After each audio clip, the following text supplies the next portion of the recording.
तो नमस्कार साथियों, मैं अनुराग सिंह। आप देख रहे हैं अनुराग ज्ञान की बातें। तो आज हम बात करने जा रहे हैं कि किस प्रकार आप अपनी ज़मीन का सीमांकन या पैमाइश करवा सकते हैं। तो चलिए शुरू करते हैं। बहुत से लोगों के मन में ये सवाल आता है कि मेरी ज़मीन है, मुझको पता ही नहीं कि आखिर मेरी ज़मीन की सीमा क्या है। कि मतलब जैसे एक निर्धारित एरिया होता है कि ये मेरा है, या फिर काफ़ी जगह ऐसा देखा जाता है कि जुताई और बुआई के समय में आपकी मेड़बंदी जो है वो अगला व्यक्ति धीरे धीरे काटते काटते आगे चला जाता है और आपके खेत में कुछ अंदर जाकर उस मेड़ को स्थापित कर देता है। तो कैसे आप उस चीज़ को सही करा सकते हैं, आज हम इसी विषय पर बात करेंगे और जानेंगे कि इसका कानूनी तरीका क्या है, किस प्रकार से आप इस पैमाइश को करवा सकते हैं। तो नमस्कार साथियों, शुरू करते हैं। इसके लिए आपको एक आवेदन प्रार्थना पत्र ऑफलाइन या ऑनलाइन देना होता है, जिसके माध्यम से आप इस धारा 24 के मुकदमे को तहसील स्तर पर दायर करते हैं। तो इसका एक ऑनलाइन का जो माध्यम होता है, आप गवर्नमेंट की वेबसाइट पर जाएंगे, वहाँ पर आपको धारा 24 के लिए एक ऑनलाइन प्लेटफॉर्म मिलेगा। गूगल पर आप सर्च करेंगे तो वहाँ पर आपको ये आसानी से मिल जाएगा। वहाँ पर आप लिखेंगे धारा 24 ऑनलाइन आवेदन, तो आपको डायरेक्टली पहली वेबसाइट जो आएगी उसी पर आपको क्लिक कर लेना होता है और वहाँ से आपको सबसे पहले फॉर्म को ऑनलाइन आवेदन कर देना होता है। और यदि आप ऑफलाइन इसको कराना चाहते हैं तो ऑफलाइन भी आप एक प्रार्थना पत्र के माध्यम से इसको करा सकते हैं। आपको एक प्रार्थना पत्र किसी वकील या फिर अपने ही द्वारा उसको लिखकर आपके ज़मीन की चौहद्दी वगैरह, पैमाइश के समय बगल में किसका खेत है, आपके उत्तर में किसका है, दक्षिण में किसका है, ये सारी चीज़ें उस प्रार्थना पत्र में दर्शाकर आप एक दायरा दायर कर सकते हैं।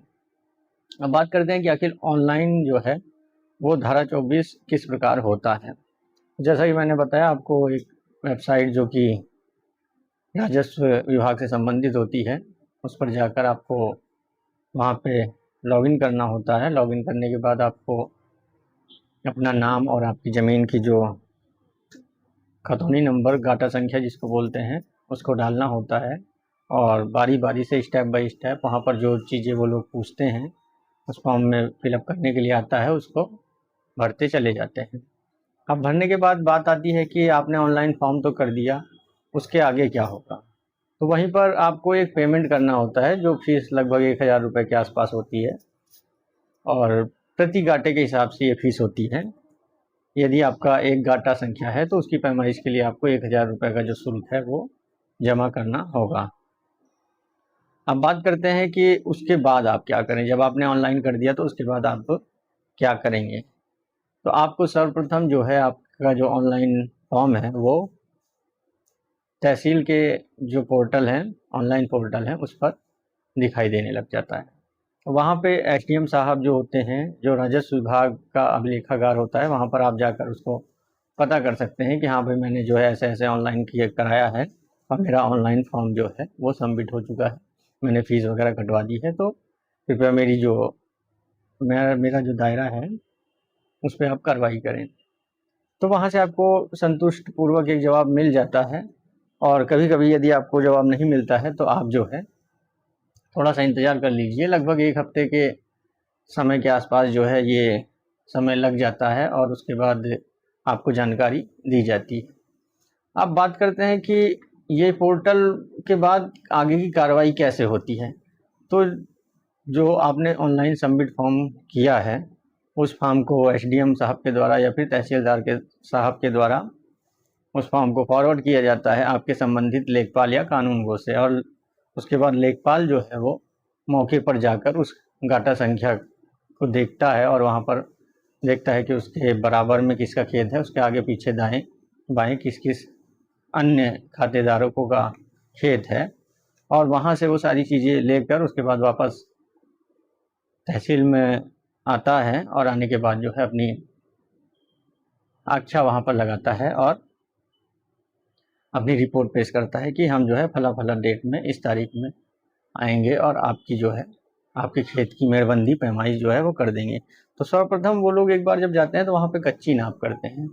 कच्ची नाप में आपका जो सीमांकन किया जाता है, वहाँ के बाद फिर जो अन्य खातेदार होते हैं उनको भी बुलाया जाता है, वो भी मौके पर मौजूद होते हैं और वहाँ पे जो ये कार्रवाई होती है सभी राजस्व के कर्मचारियों के सामने होती है। तो अब बात करते हैं कि इसके बाद का प्रकरण या प्रक्रिया क्या होती है।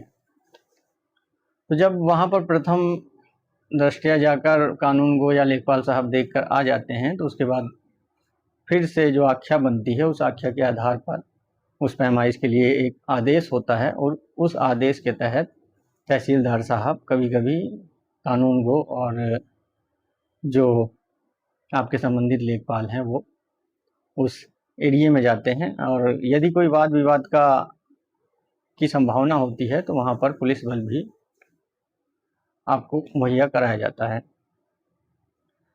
अब मौके पर जाकर आपकी जो है ज़मीन की नाप कर दी जाती है। नाप होने के बाद यदि आप उस नाप से संतुष्ट हैं तो ठीक है, यदि कोई अन्य व्यक्ति उस नाप से संतुष्ट है तो ठीक है, अन्यथा अगर आप लोग उस नाप से नहीं संतुष्ट हैं तो आप उस नाप के खिलाफ जो है एक आपत्ति दर्ज करते हैं। उस आपत्ति पर फिर एसडीएम कोर्ट या तहसीलदार कोर्ट में एक मुकदमा चलता है और उस पे सारे पहलुओं को देखते हुए दोबारा से एक निर्णय आदेश पारित अधिकारी द्वारा किया जाता है और आपके इस जमीन के सीमांकन की कार्रवाई पूरी हो जाती है। धन्यवाद।